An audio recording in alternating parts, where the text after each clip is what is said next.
Hello friends, welcome to exam fact. और आज जो है इस वीडियो में हम महत्वपूर्ण टॉपिक पर बात करेंगे और वो टॉपिक है पृथ्वी शिखर सम्मेलन, क्योटो प्रोटोकॉल, कोप। और कोई भी कम्पिटिटिव एग्जाम देख लीजिएगा आप, इससे जो है प्रश्न जरूर मिलता है और ये बहुत ही महत्वपूर्ण टॉपिक होता है और इसमें बहुत लोगों को कन्फ्यूजन भी होता है कि ये पृथ्वी शिखर सम्मेलन क्या है, वो कब स्टार्टिंग हुआ, क्योटो प्रोटोकॉल क्या है, कब स्टार्टिंग हुआ, कहाँ पे हुआ, कोप क्या है, ये हर एक साल होती है, इसका मुख्य उद्देश्य क्या है। तो बहुत तरह के प्रश्न यहाँ से पूछे जाते हैं अक्सर परीक्षा में। तो हम लोग जो है इसको शुरुआत से समझेंगे और अभी तक जो फिलहाल जितने सारे कोप का सम्मेलन हुआ है हम लोग पूरे डिटेल्स में उसको अच्छे से समझेंगे, टॉपिक बाय टॉपिक। अगर आप पूरे वीडियो को देख लेते हैं तो उम्मीद है कि आने वाले परीक्षाओं में इस टॉपिक से कोई भी प्रश्न नहीं छूटेगा, इतनी गारंटी है। तो इसके बारे में हम लोग पूरा शुरू से स्टार्ट करेंगे, डिटेल्स में स्टार्ट करेंगे। तो चलिए स्टार्ट करते हैं 1950 के आसपास। 1950 के आसपास क्या होने लगा कि जितने सारे देश थे वो सब क्या करने लगे, अपने आप को जो है विकसित करने के लिए उद्योग की स्थापना करने लगे, यानी कि उस समय जो है औद्योगिकरण की होड़ लगने लगी और सभी देश जो है उन्नत तकनीक का व्यवस्था करने लगे, उद्योग की स्थापना करने लगे और इससे क्या होगा, वो लोग विकास भी करने लगे। बट इस क्रम में क्या हो गया कि पूरे वायुमंडल में पॉल्यूशन की भरमार हो गई, जैसे कि वायु प्रदूषण हो गया, जल प्रदूषण हो गया, मिट्टी प्रदूषण हो गया, साथ में क्या आपका यहाँ तक कि ध्वनि प्रदूषण भी होने लगा। तो इन सब पॉल्यूशन से क्या होने लगा कि सब लोग त्राही त्राही करने लगे, अब परेशानी होने लगी। तो क्या होने लगा कि प्रत्येक देश में अपने आप में चर्चा होने लगी कि हम लोग इतना अगर उद्योग बैठा रहे हैं, इससे हमको लाभ मिल रही है, लेकिन पता चल रहा है कि पर्यावरण को बहुत नुकसान हो रहा है। अब पर्यावरण को नुकसान हो रहा है, उस पर्यावरण को नुकसान से बचने के लिए हमको कुछ ना कुछ उपाय करना पड़ेगा। तो अब उपाय कैसे करेंगे, तो सब देश मिलकर हम लोग बात करते हैं। तो इन पर्यावरणीय समस्याओं को निपटने के लिए पहली बार जो है आपका सम्मेलन होता है, वो आपका कहाँ होता है, स्टॉकहोम में। और कब होता है आपका, 1972 में। आप ध्यान रखेंगे, ये आपका बहुत महत्वपूर्ण टॉपिक और ये अक्सर एग्जाम का प्रश्न बनता है कि स्टॉकहोम सम्मेलन आपका कब हुआ था। अब कब हुआ था, 1972 में। तो सबसे पहला फैक्ट क्या हो गया, स्टॉकहोम सम्मेलन हुआ आपका कब हुआ, 1972 में हुआ। और इसमें कितने सारे देश जो शामिल हुए आपका, 1972 में। और इसका मुख्य उद्देश्य क्या था कि पर्यावरण में जितने सारे प्रदूषण फैल रहे हैं तो उनको क्या करना है कि कम करना, यानी कि पर्यावरण संरक्षण करना। तो इसका क्या हो गया, मुख्य उद्देश्य हो गया। और इसी तरह का जो है हर एक साल जो है इस तरह का बैठक इसमें चलते रहा। अब लेकिन उसका जो एक महत्वपूर्ण संगठन बनता आपका पृथ्वी शिखर सम्मेलन के रूप में। और ये आपका कहाँ पे होता है, रियो डी जेनेरियो, जो कि आपका कहाँ पे है, ब्राज़ील में। और ये आपका 1992, आप देखिएगा कि आपका वहाँ पे 1972 में क्या होता है, स्टॉकहोम सम्मेलन। इसके बीच में भी और भी कई सम्मेलन हुए, वो महत्वपूर्ण नहीं थे। और टॉपिक अगर एग्जाम के फैक्ट्स की बात करेंगे तो वो वहाँ से प्रश्न नहीं बनता है। तो आपका कब होता है, 1992 में। और कहाँ पे होता है आपका, ब्राज़ील में। और जिसको नाम दिया गया है पृथ्वी शिखर सम्मेलन। अब रही बात की पृथ्वी शिखर सम्मेलन क्यों दिया गया है, क्योंकि ये टोटल जो है पृथ्वी की बात करेगा, क्योंकि पृथ्वी पे बहुत से संकट आ रहे हैं, पोल्यूशन के संकट आ रहे हैं। तो उस पृथ्वी पे संकट जो आ रहे हैं उसको कैसे दूर करना है, तो इस चीज़ को निपटाने के लिए जो है आपका एक ब्राज़ील का शहर है, रियो डी जेनेरियो। तो वहाँ पे एक सम्मेलन होता है और सब देश मिलकर इसमें भाग लेते हैं और वहाँ पे ही स्थापना करते हैं। किसका, आप देखिएगा, UNFCCC, यानी United nation framework convention on climate change, इसकी स्थापना होती है। देखिए, अब इसकी स्थापना तो होती है आपका 1992 में, लेकिन इसको जो है लागू करने में बहुत समय लग जाता है। और ये आपका कब लागू होता है, 21 मार्च 1994 को। आप ये भी याद रखेंगे, 1992 में इसकी स्थापना तो कर देगी, बट इसका जो लागू होता है वो कब होता है आपका, 21 मार्च 1994 को। और इसका मुख्य उद्देश्य अब क्या बनाया गया है कि वैश्विक स्तर पर पर्यावरण को संरक्षण करना और साथ में ही वनस्पति, जीव जंतु व प्रदूषण को नियंत्रित करने। और इसमें क्या है कि प्रतिबद्धता भी की गई, जितने सारे देश जो है ज़्यादा से ज़्यादा कार्बन को इमिट कर रहे हैं, यानी कि पॉल्यूशन को फैला रहे हैं, उनको प्रतिबद्धता दी गई कि आप जो है इस पे कंट्रोल करेंगे, यानी कि उसको कम करेंगे। तो अब चलते हैं हम लोग कोप के बारे में। ये आपका 1994 की बात रही, 1994 से जो है लागू किया गया और साथ में इसमें हर एक देशों को प्रतिबद्धता भी किया गया। अब हम लोग बात करते हैं कोप, यानी कि कॉन्फ्रेंस ऑफ पार्टीज। अब जो UNFCCC की स्थापना हुई थी, तो जितने सारे इसमें देश बने थे तो उन सबको क्या कहा गया कि प्रत्येक साल जो अलग अलग शहरों में देश के अलग अलग शहरों में क्या होगा, इसकी मतलब बैठक होगी और उसको क्या नाम से जाना जाएगा, कोप के नाम से, यानी कि कॉन्फ्रेंस ऑफ पार्टी। और हर एक साल जो है पर्यावरण के बारे में हम लोग बात करेंगे, तो इसी को नाम से जाना गया आपका कोप। आप ध्यान रखेंगे। और अब जो है चूंकि 1994 से जो है FCCC काम करने लगा था, तो उसके अगले साल ही जो है आपका फर्स्ट कोप का सम्मेलन होता है, यानी कि उसको क्या कहा गया, कोप फर्स्ट। ये आपका कब हुआ, 1995। ये कई बार अभी तक का एग्जाम का प्रश्न बन चुका है कि कोप फर्स्ट जो है आपका वो कब हुआ, तो कब हुआ था आपका 1995। और ये आपका होता कहाँ पे, तो आप ये भी ध्यान रखेंगे जर्मनी के बर्लिन में। ये भी कई बार एग्जाम में प्रश्न बन चुका है, जर्मनी के बर्लिन में जो आपका ये फर्स्ट सम्मेलन होता है कोप का, और ये जो है हर एक साल फिर ये चालू हो गया। अब जो है हम लोग 2 की नहीं बात करेंगे, वो महत्वपूर्ण नहीं है, तो हम सीधा किस पे बात करेंगे, अब कोप 3 पे, क्योंकि ये यहाँ से प्रश्न जो अक्सर एग्जाम का बनता ही बनता है। तो कोप 3 जो होता है उसको क्या दिया गया नाम, क्योटो प्रोटोकॉल। अब यहाँ से जो है ये बहुत ही खास प्रश्न यहाँ से बनता है, तो हम लोग इसको पूरा डिटेल्स में देखेंगे। देखिए, कोप का जो तीसरा सम्मेलन है वो आपका कब होता है, दिसंबर 1997। पहला कब हुआ 1995 में, दूसरा कब हुआ 1996 में, और तीसरा कब होता है आपका 1997 में। और ये आपका होता है जापान के एक क्योटो शहर में, इसलिए इसको इसका जो नाम दिया गया, क्या दिया गया है, क्योटो प्रोटोकॉल। और इसमें जो है आपको बाध्यकारी बनाया गया, किसको, आप देखिए हम डिटेल्स में देखते हैं। यहाँ पे क्या लिखा हुआ है, प्रदूषण को रोकना एक बाध्यकारी कहा गया, अर्थात इसे बाध्यकारी सम्मेलन भी कहा जाता है। और इससे पहले सभी देशों को क्या करता है, प्रोत्साहित किया जाता है कि जो है जितने सारे पोल्यूशन हो रहे हैं उस पर हम लोग को कंट्रोल करना चाहिए।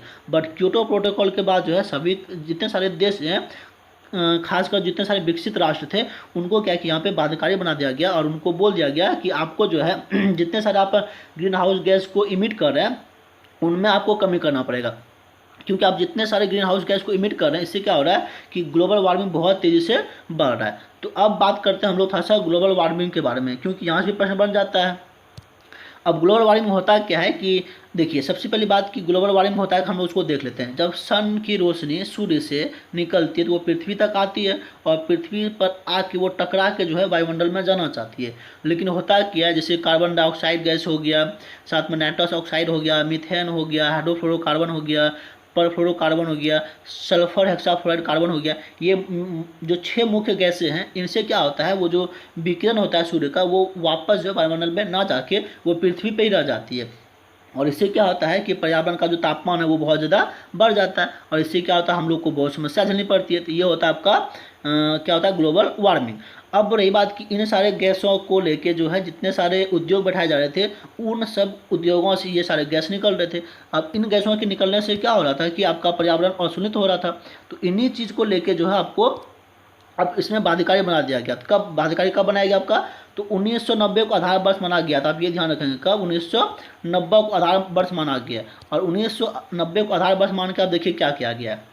देखिए क्या बना है कि विकसित देशों को एक सीमा दी गई कि आप उससे ज़्यादा ग्रीन हाउस गैस उत्सर्जित नहीं कर सकते हैं, बल्कि यानी कि 1990 तक आप जितने उत्सर्जित किए हैं उससे जो है ज़्यादा आप उत्सर्जित नहीं कर सकते, बल्कि आपको उसमें क्या करना पड़ेगा, कटौती भी करना पड़ेगा। और अब क्या हुआ, 27 मार्च 2001 में अमेरिका के राष्ट्रपति जॉर्ज बुश ने क्योटो प्रोटोकॉल को मानना अस्वीकार कर दिया। अब देखिए यहाँ पे क्या बात आती है आपको, 1990 से इसको जो है आधार वर्ष माना गया, हर एक साल आपका कोप का सम्मेलन भी हो रहा है। लेकिन अमेरिका के राष्ट्रपति कौन थे, जॉर्ज बुश, और उन्होंने कहा कि हम क्योटो प्रोटोकॉल जो है नहीं मानेंगे, और उन्होंने जो है इसको अस्वीकार कर दिया। लेकिन उसके बावजूद 23 जुलाई, देखिए अब देखिए ये महत्वपूर्ण राष्ट्र है और सबसे विकसित राष्ट्र है, उसके बावजूद देखिएगा कि 23 जुलाई 2021 को 178 देशों ने जो है क्योटो प्रोटोकॉल पे हस्ताक्षर कर दिया, यानी कि उसको जो है उसमें शामिल हो गया। और 18 नवंबर 2004 को रूस भी शामिल हो गया। अब क्या होता है कि क्योटो प्रोटोकॉल आपका कब स्थापित हुआ था, 1997 को, लेकिन ये आपका अस्तित्व कब आता है, 2005 को। और इतने दिनों के अंतराल पे जो है इसमें प्रत्येक साल कोप का सम्मेलन होते भी रहा, लेकिन हर एक देश जो है इसमें शामिल नहीं होना चाहते थे। आप देख सकते हैं अमेरिका जो है पहले तो मना कर दिया था हम इसमें शामिल नहीं होंगे, लेकिन उसके बावजूद भी कई देश जो है इसमें शामिल होते चले गए। और 18 नवंबर 2004 को जो है रूस शामिल हो गया था, चूँकि वो बड़ा राष्ट्र था। और उसके बाद जो है 2005 से जो है क्योटो प्रोटोकॉल आपका प्रभाव में आता है। देखिए क्योटो प्रोटोकॉल लागू कब हुआ था आपका 1997 में, बट वो प्रभाव में कब आता है आपका 2005 में। ये कई बार प्रश्न बन चुका है, तो आप ये भी ध्यान रखेंगे। और अब चलते हैं हम लोग महत्वपूर्ण टॉपिक पे, आपका ये है क्योटो प्रोटोकॉल के चरण। और इसमें से तो कई बार एग्जाम का प्रश्न बन चुका है, तो ये ध्यान रखेंगे।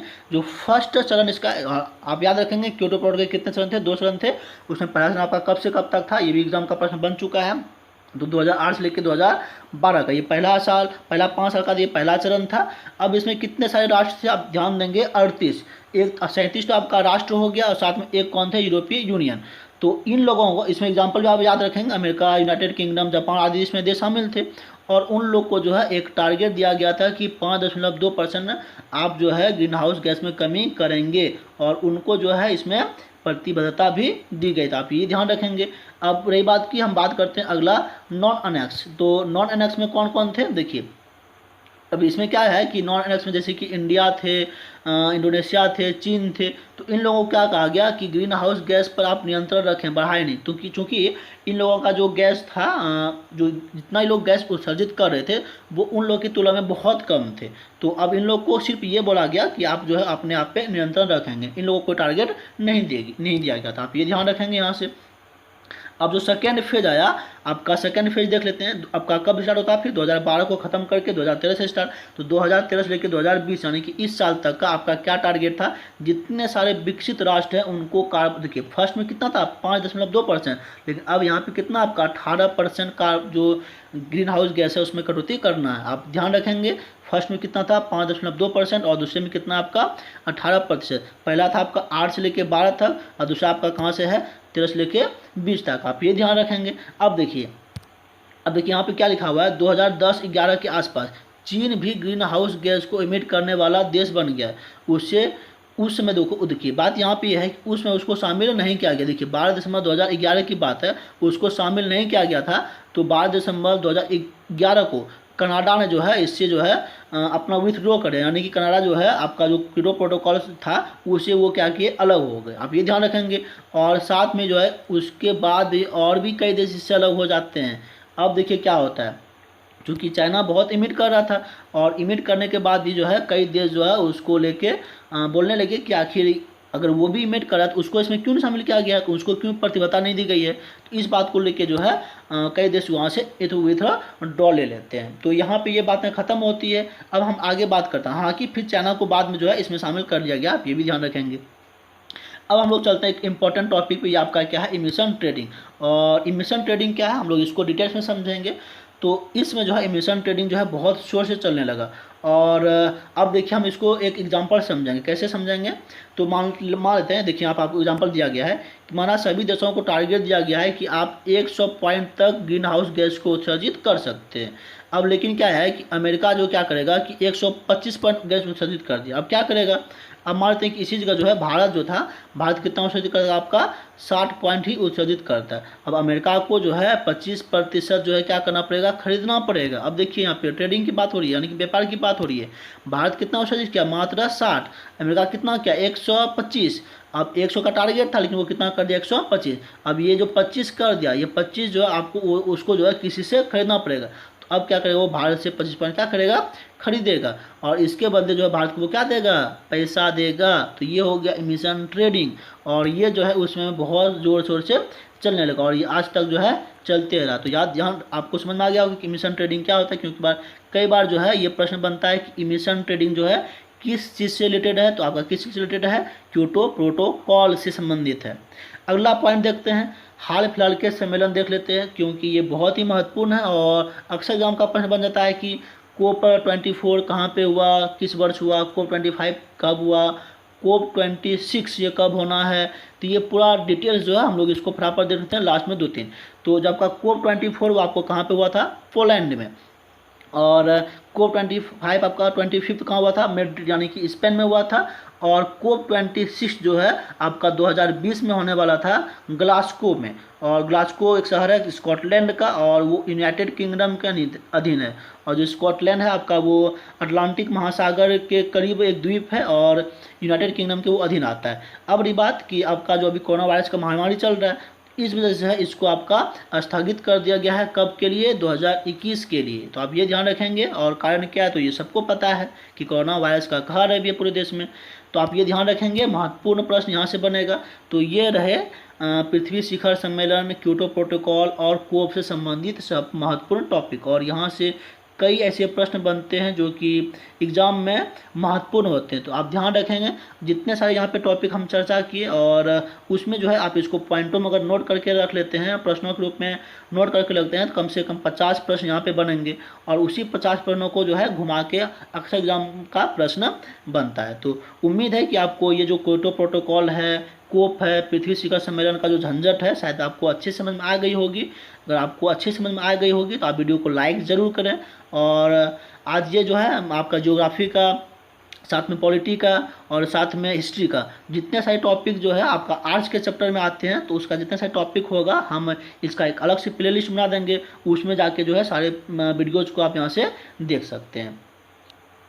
तो आज के इस वीडियो में इतना ही। और प्रत्येक दिन के महत्वपूर्ण जानकारी के लिए साथ में आप अगर जाएंगे प्लेलिस्ट में तो आपको प्रत्येक दिन के करंट अफेयर मिल जाएंगे, साथ में करंट अफेयर से रिलेटेड जितने सारे महत्वपूर्ण फैक्ट होते हैं तो वो आपको मिल जाएंगे, और इम्पोर्टेंट प्रश्न रहते हैं, चूँकि जितने सारे प्रश्न यहाँ पर हम लेते हैं वो प्रीवियस ईयर के पेपर के हिसाब से लिए जाते हैं। तो आप उसको अगर देखेंगे तो उम्मीद है कि आपको आने वाले कोई प्रश्न में यहाँ से प्रश्न देखने को जरूर मिलेगा। तो चलिए आज के लिए इतना ही, और तब तक आप घर में रहें, सुरक्षित रहें, तैयारी करते रहें।